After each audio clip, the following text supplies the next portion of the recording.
about the dating apps in NYC, because like, how else do you meet people in New York? I mean, I have a theory.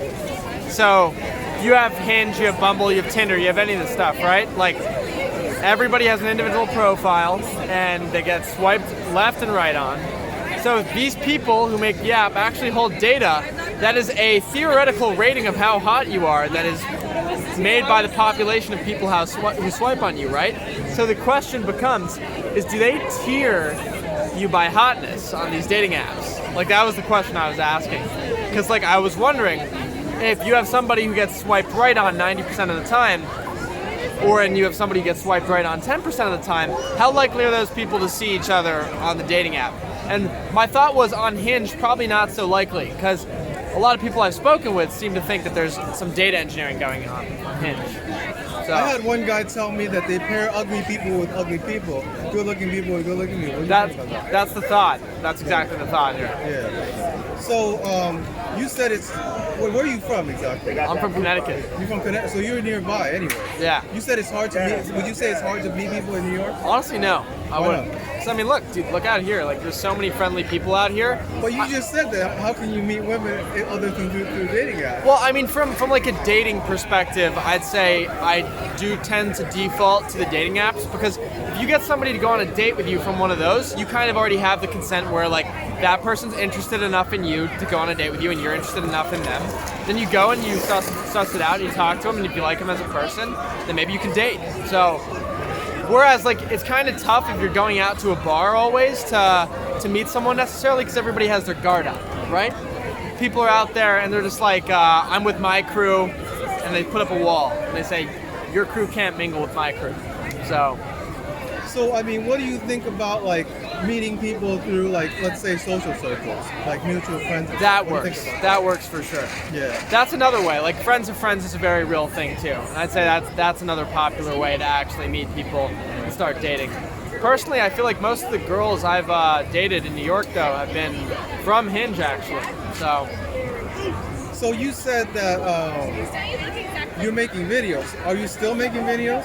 Yeah, you know, I did some TikToking last year, and I got a bit of a following. I mean, ultimately, I got to like 30K, and then I got kind of depressed because like I'd make a bunch of videos and they would just all flop.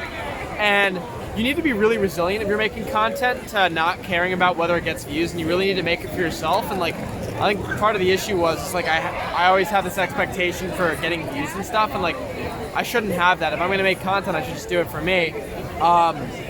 But I don't think that was necessarily the case.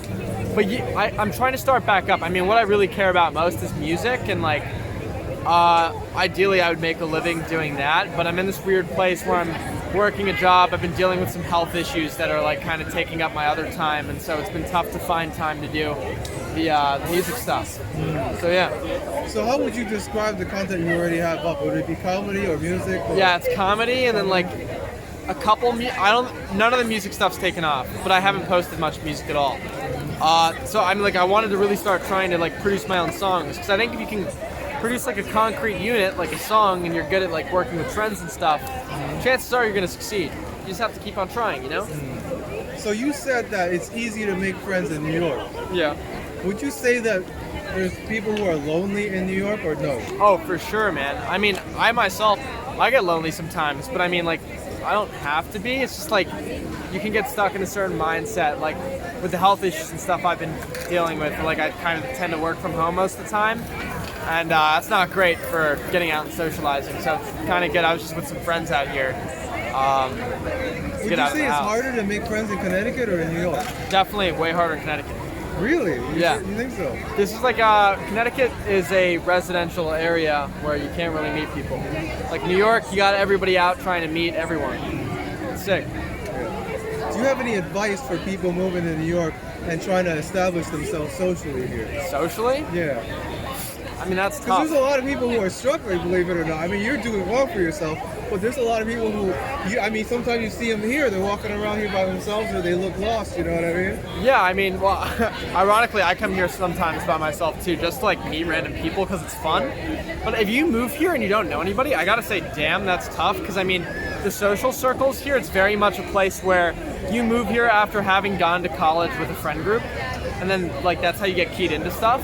And if you don't have that, I'd say it's very difficult, but the best thing you can do is like figure out passions and hobbies and things you can get involved with other people, like Zog sports leagues, going to a gym and making friends at a gym, joining, I don't know, like playing basketball on a street court,